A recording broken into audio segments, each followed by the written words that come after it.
ले चलिए, मैं उनके प्रश्नों का उत्तर दूंगी।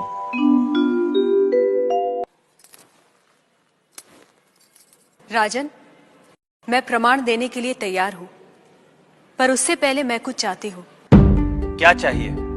थोड़ा दूध।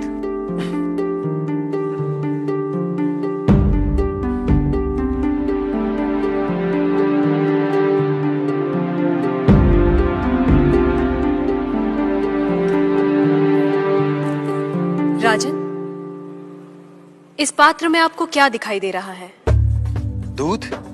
क्या दूध के अलावा कुछ और दिखाई दे रहा है? नहीं। पर मुझे तो मक्खन भी दिखाई दे रहा है। क्या आपको मक्खन दिखाई दे रहा है?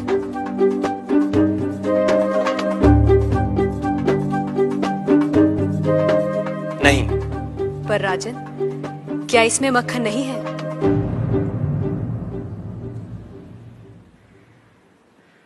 है। जैसे दूध के कण कण में मक्खन है, मक्खन के कण कण में घी है, वैसे ही ईश्वर सृष्टि के कण कण में भिन्न भिन्न रूपों में है, जो है पर दिखाई नहीं देता।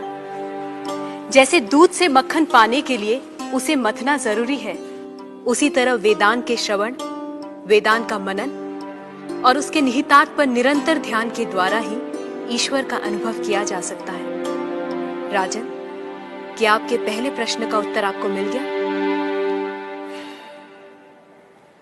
मैं मान लेता हूं, पर वो किसे देख रहा है? किस ओर देख रहा है? क्या मुझे एक जलती हुई मोमबत्ती मिल सकती है? राजन, ये रहा आपके दूसरे प्रश्न का उत्तर। प्रकाश की ये लौ कहां देख रही है? किसे देख रही है? ये सभी को देख रही है। सभी और देख रही है। राजन, जिस तरह इस मोमबत्ती का प्रकाश चारों ओर फैला हुआ है, उसी तरह ईश्वर की चेतना चारों ओर फैली हुई है, और उसी चेतना के कारण हम चलते हैं, बोलते हैं और सुनते हैं। जैसे ये प्रकाश सभी ओर देख रहा है, वैसे ही ईश्वर सभी ओर देख रहा है।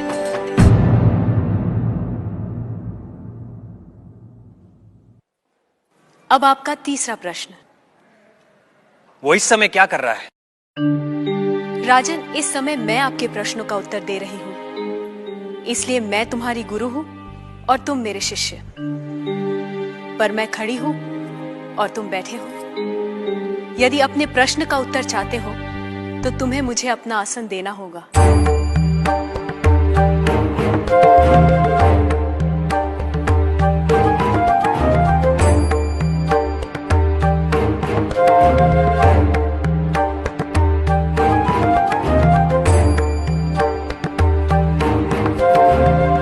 राजन, ये रहा तुम्हारे तीसरे प्रश्न का उत्तर। कुछ देर पहले आप सारे मंदिरों से मूर्तियां हटवाने का विचार कर रहे थे। इस समय आप ईश्वर के बारे में फिर से विचार करने लगे हैं। आप मेरे स्थान पर खड़े हैं और मैं आपके सिंहासन पर बैठी हूं। इधर एक राजा को सामान्य नागरिक का स्थान और एक सामान्य नागरिक को राज सिंहासन दे सकता है, ये आप देख रहे हैं। आप मेरे स्थान पर और मैं आपके स्थान पर बैठी हूं। ईश्वर इस समय ये करवा रहा है। उस अनंत और असीमित शक्तियों के स्वामी जिसने ये सुंदर, अद्भुत, विस्मयकारी और महान संसार रचा है, जिसमें सूर्य, चंद्र, तारे, ग्रह, नक्षत्र अपने अपने स्थान पर स्थिर और गतिमान है, जिसके कण कण में एक व्यवस्था है। ऐसे शब्दों और ज्ञान से परे ईश्वर के लिए क्या संभव है?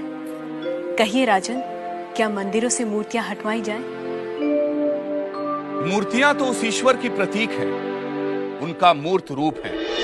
वह सर्वज्ञ, सर्वशक्तिमान, सर्वव्यापी ईश्वर सर्वत्र है। किसी ने उसको पत्थर में पाया, किसी ने पेड़ों में, किसी ने शब्दों के माध्यम से, तो किसी ने प्रार्थना करके। वही परमात्मा अनेक नाम, रूप और गुणों में व्यक्त होता है, और कोई उन्हें अरूप और निर्गुण आत्मा के रूप में जानते हैं।